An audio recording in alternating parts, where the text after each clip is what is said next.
Bom dia, meus amados irmãos, a paz do Senhor Jesus esteja sempre com todos vocês.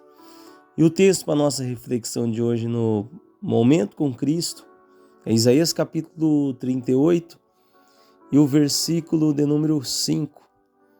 Vai e diz a Ezequias: assim diz o Senhor, o Deus de Davi teu pai, ouvi a tua oração e vi as tuas lágrimas. E eis que acrescentarei aos teus dias 15 anos, e livrar-te-ei das mãos do rei da Síria, a ti esta cidade, e eu defenderei esta cidade. Queridos, essa história nos mostra algo interessante. O rei Ezequias, ele adoeceu de uma enfermidade mortal, ou seja, ele ia morrer. Isaías veio entregar a mensagem, a qual Deus ali naquele momento já tinha avisado ao rei Ezequias que ele não ia viver, que era para ele preparar a casa, ajeitar a casa, arrumar a sua casa, que ele ia morrer e não ia viver. Muitos condenam o rei Ezequias achando que ele estava fazendo alguma coisa errada naquele momento, quando o profeta diz: põe a tua casa em ordem. Eu quero dizer para você que a tua casa tem que estar em ordem sempre, sempre, para que quando situações como essa acontecer na sua vida, de uma enfermidade, alguma coisa, você já esteja preparado. O problema nosso é que nós não nos preparamos para aquilo a qual Deus falou que vai fazer. A gente se prepara para a festa, a gente se prepara para o aniversário, a gente se prepara para uma viagem, a gente se prepara para fazer um plano financeiro, uma viagem de férias. A gente se prepara para muitas coisas. Estamos esquecendo de nos preparar para que quando chegar uma situação como essa na nossa vida, a gente saber o que fazer. O rei Ezequias, ele não poderia ali, naquele momento, criticar Isaías, falar que Isaías não era de Deus, falar que essa mensagem não era de Deus. Só que o rei Ezequias conhecia o profeta Isaías, e quando Isaías falava, era o próprio Deus falando na boca dele. Então, naquela época, o pessoal tinha temor. Por quê? Porque aqueles homens empunhavam respeito, eram verdadeiras bocas de Deus, diferente dos dias atuais, que são verdadeiras bocas do diabo, que muitas das vezes dá legalidade para o inimigo, a qual tem enganado muitas pessoas dentro de igrejas, fora de igrejas, internet, entre outras coisas. Mas naquela época havia um temor nas pessoas quando um profeta vinha, porque realmente eles eram de Deus, né? Pastor Hamilton, será que não tem hoje ainda? Ainda tem, mas está cada dia mais raro. Jesus disse que porventura quando vier o Filho do Homem achará fé na terra, e é por causa desses falsos, esses enganadores, dentre muitas coisas, que o povo perdeu o temor e já não tem respeito mais por nada, e o mundo está indo de mal a pior. Queridos, eu quero fazer uma aplicação aqui. Quando o Senhor disse: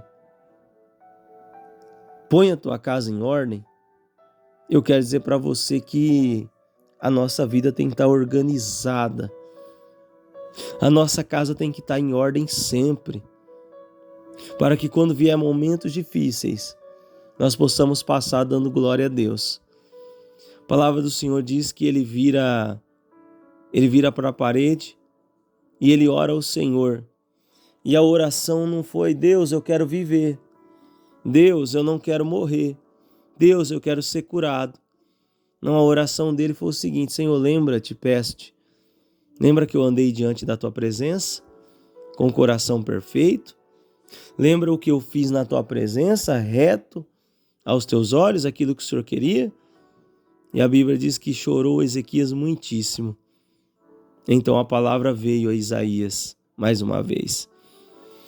Interessante é o seguinte: ele não pede nada, ele só fala: Senhor, lembra-te do que eu fui diante da tua presença.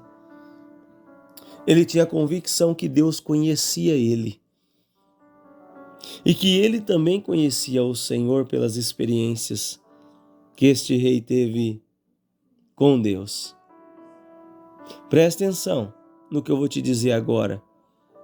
Você não precisa pedir nada para Deus. Você não precisa se matar de ficar pedindo, não. Aquilo que eu tenho para dizer é o seguinte: como que está a tua vida diante de Deus? Como que estão os teus caminhos diante de Deus? Como que você tem vivido diante de Deus? Porque quando você tem relacionamento com Deus, vida com Deus, procura andar em obediência à palavra de Deus, você nem precisa pedir. Você faz igual o rei Ezequias. Lembra, Senhor? Olha para a minha vida, Pai. Eu estou andando diante de Ti. Foi isso que ele disse. Lembra de tudo que eu fiz na Tua presença. Eu andei com o coração perfeito. Ou seja, eu estava sempre diante do Senhor. Ele não falou, Deus, eu quero viver. Ele só falou, lembra da minha vida. Ele estava pensando na salvação, irmão. Ele já estava ciente desde aquela época sobre salvação. Não tenho sombra de dúvida disso.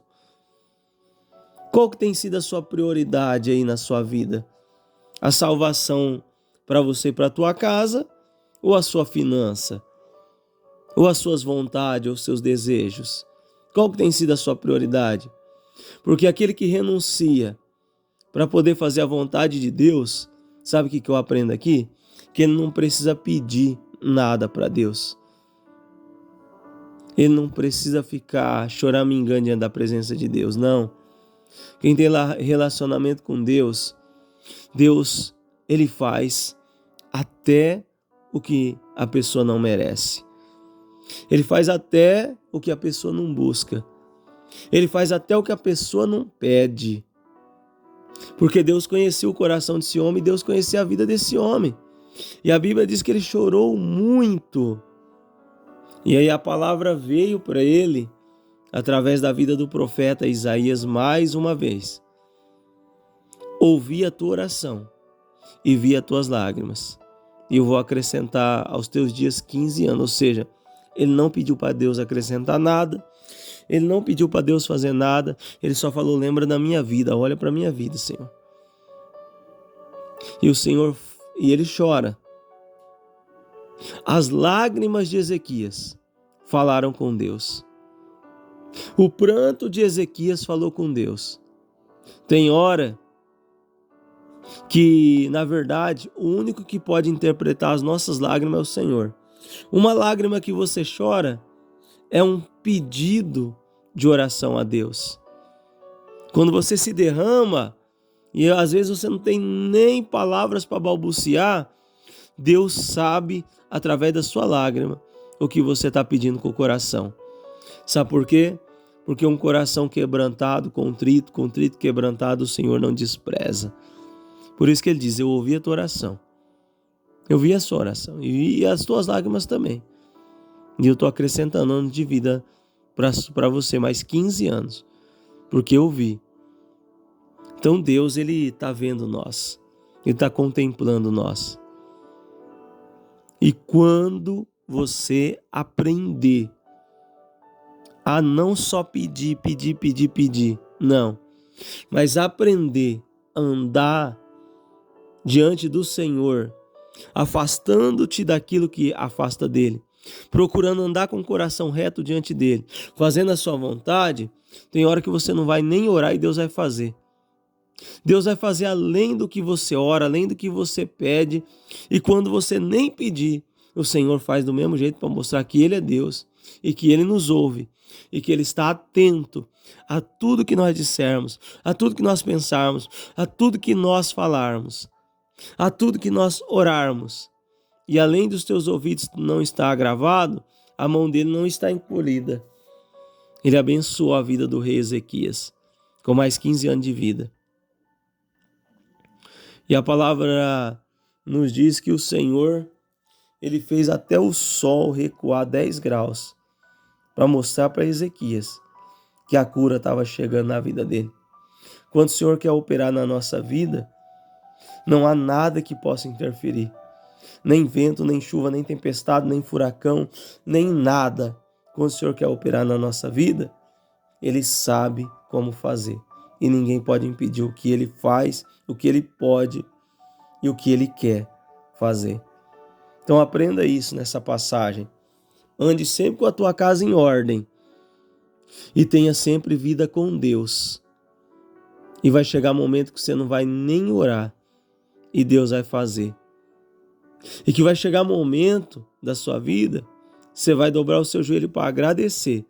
Enquanto você agradece, Deus vai estar operando um milagre na sua vida. Só basta ter uma vida com relacionamento verdadeiro com Deus. Quando Ele fala, lembra-te que eu andei com o coração puro, com o coração reto diante do Senhor. Lembra-te, Senhor. Irmão, eu quero que você aprenda uma coisa extraordinária. Quando você tem relacionamento e vida com Deus, Deus faz até o que você não pede. Amém? Deus, Ele nos surpreende quando nós temos relacionamento com Deus. E recebemos só pancada, pancada, pancada. Deus nos surpreende, porque Ele sabe de todas as coisas. Em nome de Jesus, queridos, recebe a palavra. Essa palavra é para você. Guarda isso. Ouvi a tua oração e vi as tuas lágrimas. Você não pediu, mas através das suas lágrimas, Deus sabe o que você quer. Você não pediu, mas através da tua oração e das tuas lágrimas, eu vou dar até aquilo que você não pediu. Eu vou fazer até aquilo que você não pediu. Eu vou operar naquilo que você não pediu, mas eu sei que precisa. Porque o que ele precisava ali era de um milagre. E ele recebeu. Por quê? Porque diante da situação difícil, diante da vida que ele estava passando, diante da enfermidade, ele não parou de orar e ainda chorou na presença de Deus. É nas dificuldades que Deus sabe quem é quem. É na dificuldade que Deus conhece se você vai continuar sendo fiel ou não. É nas dificuldades que Deus aprova e também desaprova as suas atitudes, os desígnios do seu coração. Pai, obrigado por esta palavra. Guarde o nosso ir, o nosso vir, a nossa entrada e a nossa saída. Livra-nos de todo o mal, Pai. E continua falando conosco. Nos ensina, Pai. E que independente da situação, o Senhor nos honre para a glória e louvor do Teu nome. Pai, salva, cura, liberta e transforma vidas aqui nessa manhã. Pai, toca em cada vida do alto de sua cabeça até a planta dos seus pés. E que se estiver enfermo, ó Pai, o Senhor derrame o seu milagre de cura. Que se tiver, papai querido, aleluia, padecendo, o Senhor restaure, o Senhor restitua, o Senhor faça sobrenatural acontecer e salve essas almas. Em nome de Jesus. Amém. Graças a Deus.